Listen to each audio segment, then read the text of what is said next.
Manifesto है उसमें चुनाव सुधार की बात पॉइंट वाइज लिख के सरकार पब्लिक के पास जा सकती है।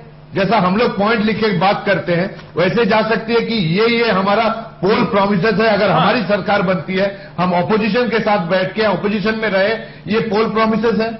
जब वो रोटी देने की बात करती है, 1 रुपए में चावल देने की बात करती है, लैपटॉप देने की बात करती है, टीवी देने की बात करती है, पोल मैनिफेस्टो में पोल रिफॉर्म्स को क्यों इंक्लूड? जी बिल्कुल बिल्कुल, हमारे मैनिफेस्टो में पोल रिफॉर्म्स किए जाएंगे, इस बात की चर्चा है और अभी भी होगी। चलिए के मिश्रा जी आप उत्तर दीजिए। के मिश्रा जी, के मिश्रा जी। जी अमित जी, देखिए पहले तो मैं आपसे प्रार्थना करके क्षमा चाहते हुए कहना चाहूंगा जी कि आपने कहा था के मिश्रा ने कहा कि सोचेंगे। मैं स्पष्ट कर दूं कि मेरा अभिमत बिल्कुल इस आदेश के साथ है। हाँ। और मैं सीधी तौर पर कहना चाहूंगा और मैं दबे स्वरों में मेरे विचार चिंतन में रखना नहीं चाहता हूं।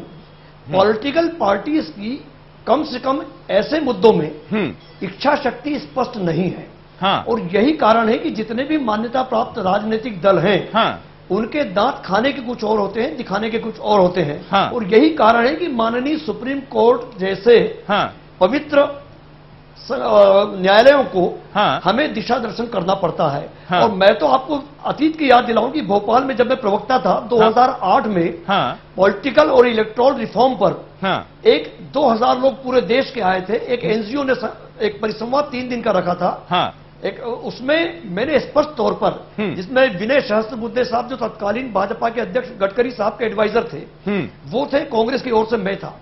तब भी मैंने कहा था कि मैं राइट टू रिजेक्ट के साथ में राइट टू कॉल का भी पक्षधर हूं। आज देश में पवित्र विधानसभाओं में और लोकसभाओं में जब 30 से 40% अपराधियों को, गुंडों को, डकैतों को जब देश देखता है तो कम से कम भारतीय संविधान के प्रति आस्था रखने वाला हर व्यक्ति अपने आंखों में आंसू और दिल में दर्द रखता है।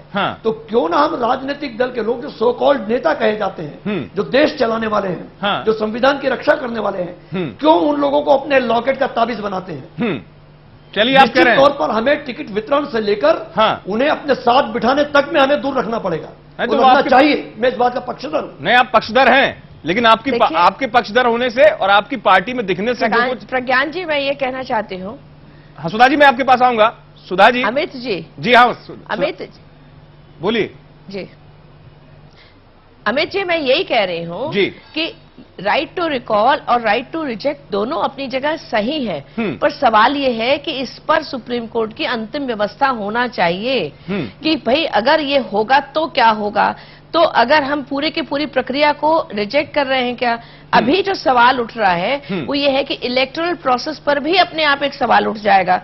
तो यदि हम उसको डिफाइन नहीं करेंगे, ये पूरी तरीके से स्पष्टतया परिभाषित और निर्देशित होना चाहिए।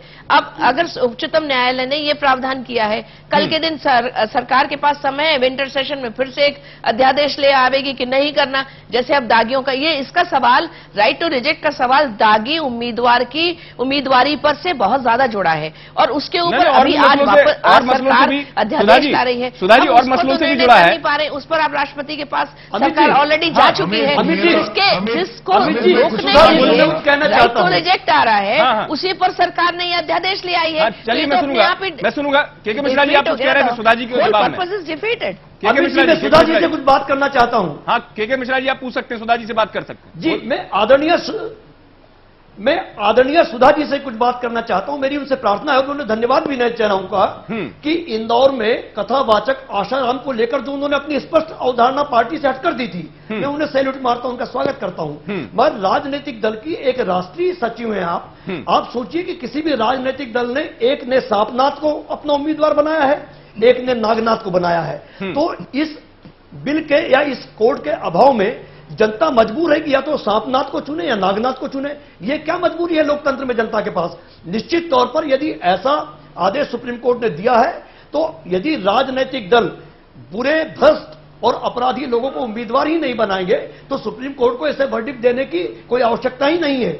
हमें अपनी दृढ़ इच्छा शक्ति जो राजनीतिक दलों की है, वो स्पष्ट और पारदर्शी रखना चाहिए। सुधा जी, और मैं मानता हूं कि सुधा जी इससे सहमत होंगी। सुधा जी, आप मिश्रा जी, अमित जी, मैं भी अमित उनसे सवाल करना चाहती हूँ के मिश्रा जी। पहले आप जवाब दे दीजिए। बात स्पष्ट कर चुकी हूँ